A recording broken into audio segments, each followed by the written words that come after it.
ऋषु अपनी सीट से उठ ही रही थी कि चपरासी एक फाइल उसे देते हुए बोला, वर्मा सर ने कंप्लीट करके अभी देने को कहा है।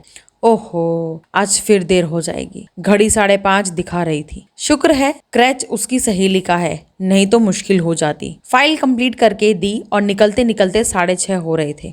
मैं आपके साथ नहीं आऊंगा, वैभव ने ठुठकते हुए कहा। तभी क्रैच की संचालिका, जो उसकी सहेली सुधा, ने उसे अपने कैबिन में बुला लिया। एक और माता पिता बैठे थे और साथ बैठी थी गोल मटोल बच्ची, जिसके सर पर पट्टी बंधी थी। उसे देखते ही बिफर पड़े। कोई मैनर्स नहीं सिखाए बच्चे को? वर्किंग मदर्स के पास टाइम तो होता नहीं और बच्चों को खूब जिद्दी बना देती हैं। क्या कहे जा रहे हैं आप लोग? मैं समझ नहीं पा रही, ऋषु ने हैरान होते हुए कहा। बीच बचाव करते हुए सुधा ने बोला, ठीक है, आपका क्रोध वाजिब है, पर यह नौकरी पेशा व गृहिणी पर विवाद प्रतियोगिता आयोजित ना करें।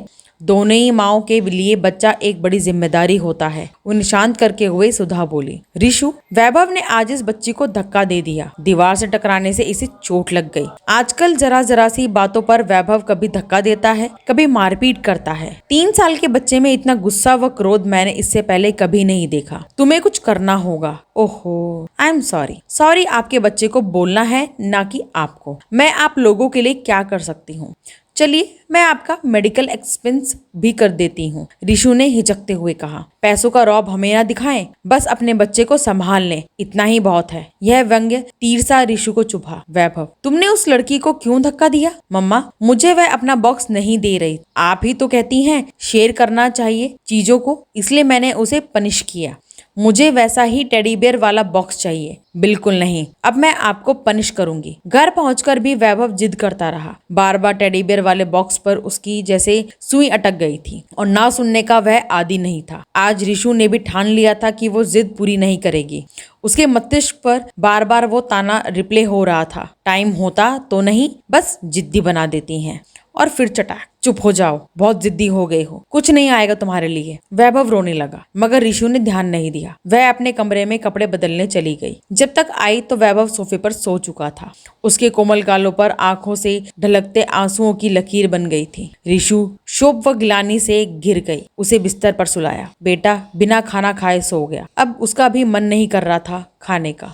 यह इतनी भागदौड़ किस लिए करती हूँ? अपने बच्चे के लिए ना, मन ही मन सोचने लगी। तभी अंतर्मन की आवाज ने टोका, ठहरो, अपने सपने व आकांक्षाओं की रसीदें बच्चे के नाम पर मत फाड़ो। उस मासूम को ऐशो आराम सुविधा भरा जीवन तुम देना चाहती हो, वह मांग नहीं रहा। तभी फोन बजा। वीडियो कॉल था सुमित का।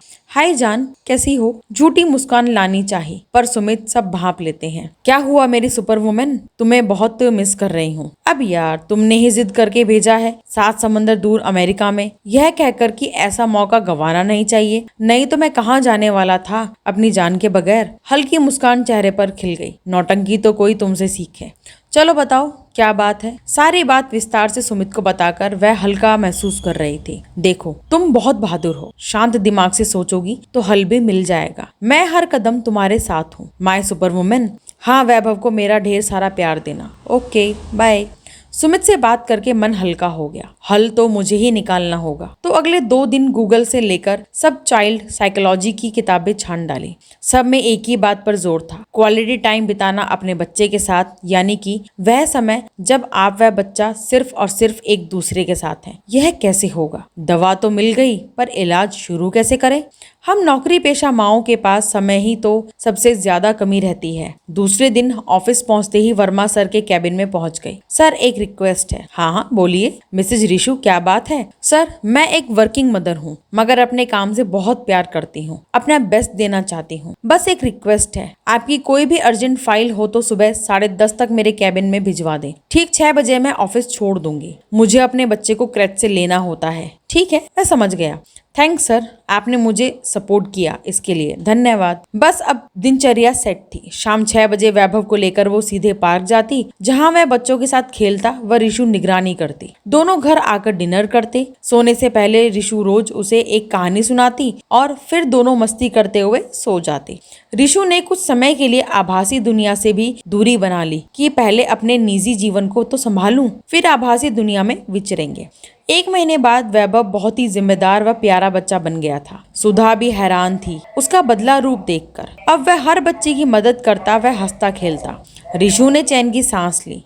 मर्ज का इलाज जल्दी ही हो गया। तो दोस्तों, कैसी लगी कहानी? माँ माँ होती है, चाहे वह नौकरी पेशा हो या गृहिणी, और बच्चे को ढालना, संवारना और उसको अपना बचपना खुश होकर व्यतीत करने में मदद करना माँ का ही दायित्व है। आप भी बताएं, आप अपने बच्चे के साथ कैसे क्वालिटी टाइम स्पेंड करती हैं? आपके सुझाव आपके कमेंट पर सर आंखों पर। तो दोस्तों, हमें कमेंट करके जरूर बताइएगा और ऐसी कहानियों के लिए हमारे चैनल को लाइक शेयर सब्सक्राइब जरूर कीजिएगा। फिर मिलेंगे नई कहानी के साथ, तब तक के लिए राधे राधे।